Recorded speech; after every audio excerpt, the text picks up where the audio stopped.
প্রিয় এলাকাবাসী, আপনারা জানেন আমরা গত শুক্রবার দিন আমরা দুই সমাজ মিলে আমরা একটা মিছিল করেছি, আমরা একটা আলটিমেটামও দিয়েছিলাম যারা এই বোলাবো গ্রামে মাদক বিক্রি করেন এবং মাদক সেবন করেন তার বিরুদ্ধে আমরা বলেছিলাম 1 সপ্তাহ সময় দিয়েছি। যারা বিক্রি করেন এবং যারা খান আপনাদের স্ব সমাজের ইমাম সাহেবের কাছে গিয়ে তওবা যদি করেন আপনারা ক্ষমা পাবেন।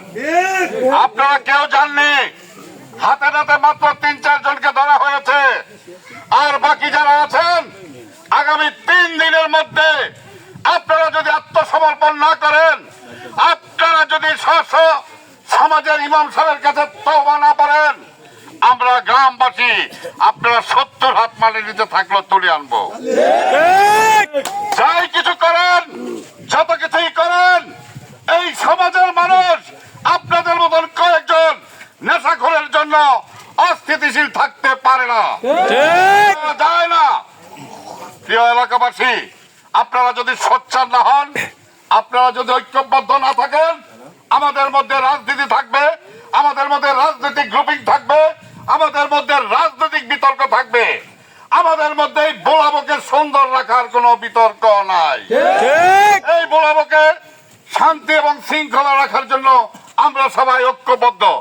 তাই দয়া করে বলবো, আপনারা যুব সমাজ যারা আছেন খুব তাড়াতাড়ি আগামী কালের মধ্যে আমরা আপনাদের এই কমিটি দেখতে চাই এবং আপনাদের মাধ্যমে প্রতিটি পাড়া মহল্লায় এবং প্রতিটি স্পটে যেখানে জানেন সেখানে আপনারা পাহারার ব্যবস্থা করবেন।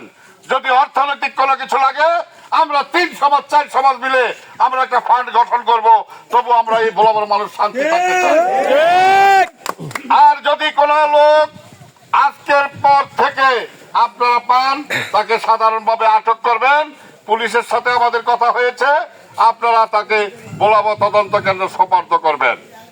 আর ইদানিং শুনতেছি যারা মাদক বিক্রি করে এরা নাকি এই সামনে এই চরের বলতে যায়, চান্দার ট্যাগ যায়, ওইখানে গিয়ে নাকি ওরা বিক্রি করতেছে এবং নতুন নতুন নতুন পোলাবান দিয়ে ওরা এখানে মাদক সাপ্লাই দিতেছে। তাই সবাইকে, এখানে নাসির আছে, আরিফ আছে, মামুন আছে, যারা আছে তোমাদেরকে একটি কথাই বলবো, আমরা যখন মাদক বিরুদ্ধে আন্দোলন করেছি তখন আমাদের কোনো বড় ভাই ছিল না। আজকে তোমাদের আন্দোলনের সহযোগিতা করার জন্য আমরা 100 বড় ভাই তোমাদের পাশে আছি। আগামী দিন ভালো সুন্দর হোক। ধন্যবাদ সবাইকে।